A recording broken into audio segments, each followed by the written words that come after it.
Hi guys, Scotty here with another DBZ Dokkan Battle video for you. In this video, we're going to be looking at how you can beat the 87th Virtual Dokkan Ultimate Clash. So I'm going to have all the teams I've used up on the left, we're going to have bookmarks, all of that, and some gameplay on the right. I'm going to go through each one with you, and yeah, let's start immediately. So we're going to jump into the Devilman fight. Beginning stages, very easy. So he's just going to reduce damage received, as well as going to reduce damage received from extreme class units by 90%. So don't bring an extreme team in here, that will take a lot longer. Honestly, you just want to pretty much the first 3 fights of these are always going to be free-to-play teams. So I would go Bardock team, I would go the clones, even though they are quite powerful, and then I would also go something like Ginyu Force, or I think you could even bring the cooler teams. I haven't tried them, they may need a little bit of a work, but they could work for like Devilman or something like that. So try your first teams. Your first 3 teams should always be some form of free-to-play team. It can help a lot with keeping your units for the later fights. So Devilman's easy. Let's jump into the next one. So the boss for stage 1 is going to be Catopesra. He is going to have immunity to being stunned, and he reduces damage received. Again, just pop like the clones team or something here, something light. Just a free-to-play team, Ginyu as well, Bardock, whatever it is, whatever you have available there. Just pop them on here, they'll do enough damage, it'll be absolutely fine, and you'll quickly clear this, and we'll move on to stage 2. Okay, so stage 2 marginally ramps things up just a little bit. We're going to be fighting Tech Yamcha here. He grants immunity to being stunned, he disables attack and defense reduction, and he reduces damage received as well. So here, just use the Ginyu team. You don't have to have that AGL Ginyu either. You could just run the entire Ginyu team and then bring in, I just avoided one of the Ginyu units, you can bring them in. And there's a couple of ones that also received EZAs recently, so Ginyu should be totally fine to fight. Yamcha, or ready to fight the Possessed Gohan, either one. Just make sure your third one is a free-to-play team, keeping the rest of your bigger units. The more free-to-play you can actually use at the beginning, the bigger premium units, the more amount of premium units you're going to have later on for the big fights. So yeah, that should clear up pretty easily. We're going to jump on to the next one here. Moving on to Possessed Gohan, he is going to grant immunity to being stunned as well. He disables attack and defense reduction, and he reduces damage received. So a little bit of a pattern going on here. This team, you'll notice, is also an int team against an int unit. You don't generally want to do that. I did make a little bit of a stuff up with the typings. I brought in extra int instead of some fire that I needed to, but with a team like this, you'll be absolutely fine. It'll still blast through stage 2, no issue, because generally you are going to be trying to build teams that are completely type advantage against your boss unit. That is generally what you want to do. So try to do that as much as you can, but it's not a train smash. Most of the time, these units will be able to just get through without a problem. And this, I think, was my quickest clear. So let's jump on to the next one.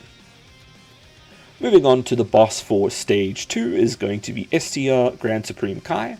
He's going to be granting immunity to being stunned, disabling attack and defense reduction, and he reduces damage received as well. His super attack can also seal one of your units, so that does suck a little bit, but now we're starting to see a couple more mechanics come into play, that sort of thing, and I would just run a full AGL team like this. Go Extreme AGL for that added little bit of extra bonus. You always want to be trying to match up Extreme versus Super, Super versus Extreme, and then try to do your typing all the time. So we're going to run a full AGL team here, and we have some really nice heavy hitters on this team. We got that LR AGL Frieza, who got EZA'd recently. He's fantastic for this, and then the Cell is good, dodges as well, but you shouldn't be taking too much damage here.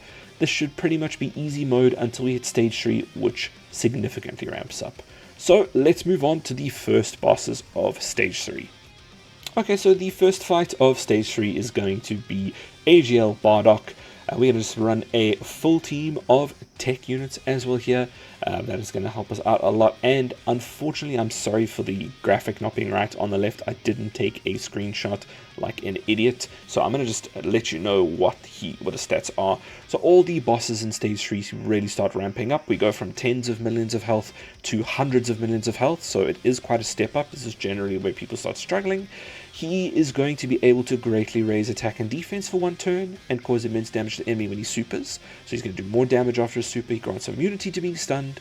He disables attack and defense reduction. He reduces damage received, and he also has big damage reduction when there is a Frieza unit present. So try avoid that. I didn't in this team because it's not that big of a reduction that he gets.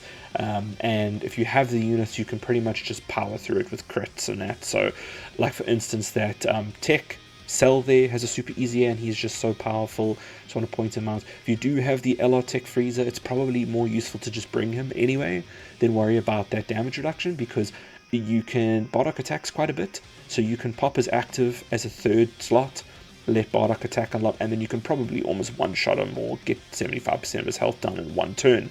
So that's good as well. One more unit I just want to quickly point out is the 17 and 18 Tech unit. They can give you a free Ghost Usher on the active, which is very nice. But that should hopefully help you get Bardock done, and we're going to move on to the next boss here. Just a little tidbit here as well of advice. Most of these bosses, I think up until Trunks pretty much, can all be sealed. So everyone in stage 3 can pretty much be sealed. So if you can try, make sure that you bring a couple of sealers into the stage as well. If you really are struggling with your units specifically and you can't build all of these teams, look for units that can seal super attacks, and then the bosses will never be able to super you, and you can pretty much win that way as well. Just a little bit if you are struggling.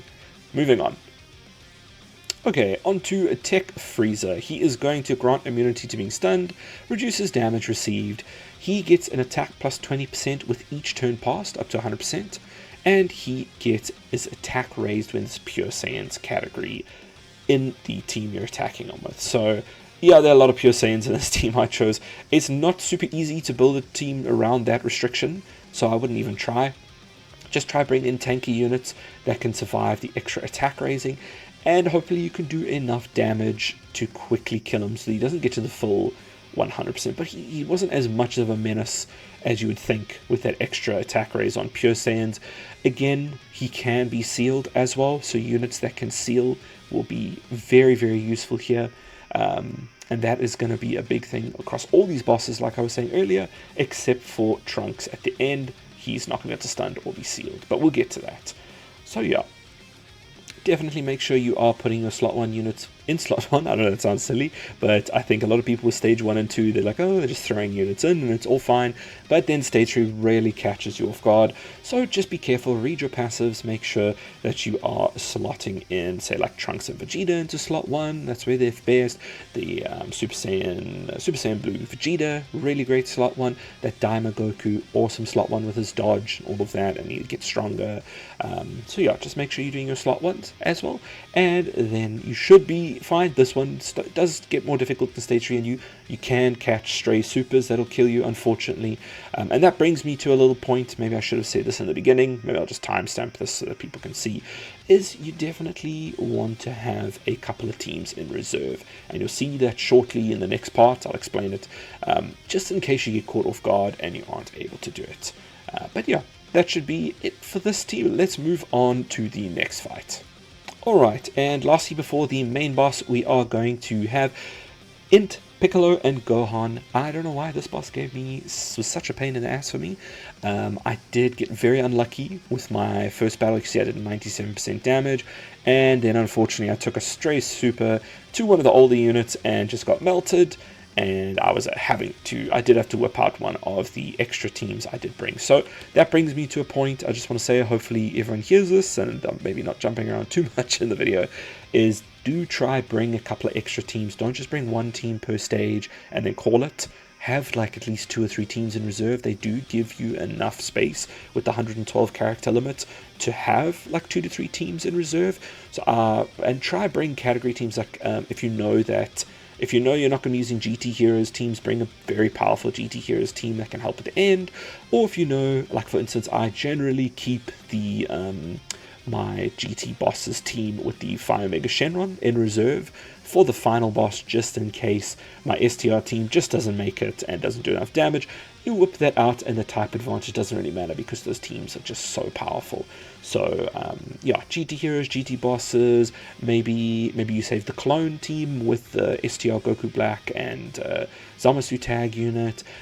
There are a bunch of teams you can take in that you'll just have in reserve just in case, and then you can pull them out if you really need to and finish off a stage here or there. It just makes the runs a little bit more bearable, because it really does suck getting right to the end and maybe you have 10% left and you die and there's nothing you can do, you just have to go redo it. I know I generally don't end up redoing it there because it would just be too annoying. So yeah, we got unlucky here. Yeah, so unfortunately we got a little bit fried here, just took a little bit too much damage. Not the greatest physical team in the entire world there, but we did have the extra team to get the final 3% done. And yeah, that's an example of a team you could bring along that's quite tanky and powerful, and you could run them if you wanted to. I do try include some teams that are not like crazy overpowered. I know I'm using a lot of LRs and all of that, but I do try to also like grab a few units here or there that maybe wouldn't be considered 100% to go in, just to show that it can be done with them, and maybe you don't have every single premium unit. So yeah, that's just to sort of assist. But let's jump on to the next boss here quickly. Sorry, just editing here as well, and I realized I didn't mention at any point that these guys lock character switching, and that is super annoying, and it's 100% every turn they're going to lock, and yeah, that does suck. Not really a ton you can do about it, but just thought I'd mention it as well, and that can cause problems, so yeah, that is also frustrating. Lastly, we are fighting against the Namekians, the India. Wow, couldn't remember that for a second. They are going to disable attack and defense reduction. They're going to reduce damage received. They recover HP, and they reduce damage below a certain amount to 0. So you do need to do enough damage, otherwise they won't take any. And they get an attack or just an attack plus 10% with each turn passed, up to 50%. So that healing can be quite annoying. They do pop that off quite a bit. If you do have a sealer, you can seal them and then they shouldn't pop their active skill. I hope I'm remembering that correctly. Do you think that is correct? I'm happy to be corrected if it isn't, but I think it does stop their healing as well if you seal them, because they only have attack and defense reduction there. But you could also stun them. That would help as well. They wouldn't be able to pop that off because they don't have an immunity to stunning. But this is the AGL team I brought in. A lot of nice dodge on there with the Super Saiyan 3 Goku, as well as the UI Goku as well. That's a lot of good together, good slot ones there. And I know I do have one of the most powerful units in the game there. We got Gogeta. If you can bring him, he's so nice for this fight, because he can pretty much nearly one-shot them, and he's just such high damage. So it would be really great. You do need to baby that Gohan, the LR AGL Gohan, and a little bit the LR Super Saiyan 4 Goku that I've got as the leads there. Float them, be very careful with them, don't put them in harm's way. They can just die because they can take a lot of damage. But that is the AGL team I used, and let's move on to the final fight against Trunks.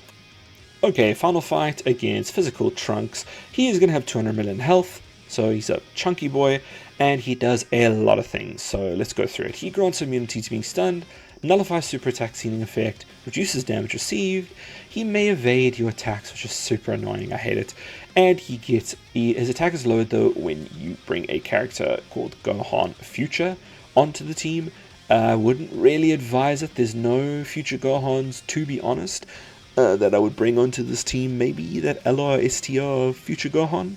I don't think it's that big of a difference though, and that unit can catch you anyway. So yeah, I wouldn't worry too much about that. I would just try building your best STR team you can.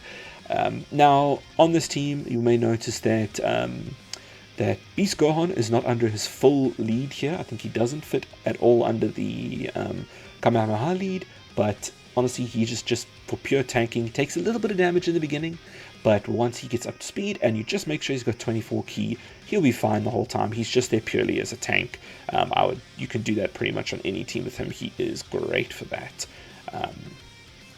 So yeah, this is where having a second team, just in case, is going to definitely going to help.